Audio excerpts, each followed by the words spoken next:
Hi, this is Military Roller Paul. A very short update, just showing the fact that the Challenger 1 Mark 3 has actually got its non-slip on in place.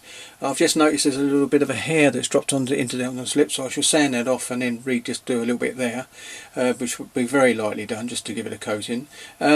So as you can see, it's just covering all the bits areas where I think people would walk. I haven't done anyone in any hatches because, as far as I'm concerned, they wouldn't normally walk on a hatch. That's normally open to get in and out.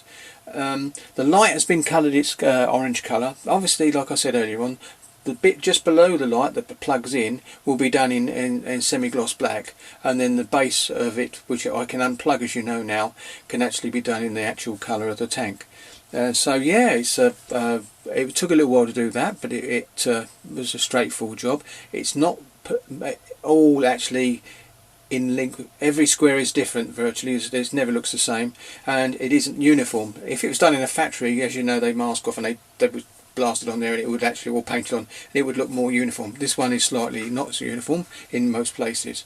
A little bit in some places where they've done it really well. So anyway, what also I said about doing those little straps, I've actually got a Stanley, my scalpel, and gone along and raised these you can't see too well, but I've actually put a scalpel and pulled it so there's a gap, so it's a cut, and eased it back slightly, and it actually looks like it's a strap undone. So that's really worked out really well.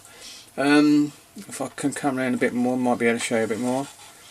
And as you see, I haven't done there, because basically the bustle would be there, and there's enough. Again, there's lots of points on there where they'd actually stand and actually wouldn't have an anti-slip there. As far as I'm concerned, I mean, if I'm proven wrong, and I can have a little quick look on the net, but I don't think it'd have been too much around on that part anyway. So, but there you go. But you can see what I've done around the front now. If I just turn this round, there you go. I've been all the way down there, but there is a little blemish there, and I'm just going to look. It might, funny enough, it doesn't show up too much, but I'm going to deal with that. So I've done all round this bit where the crew would come on.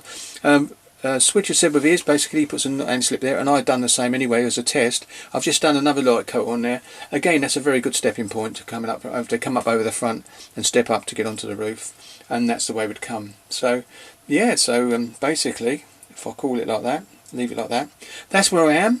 So I'll just come in a little bit closer so you can see a little bit more.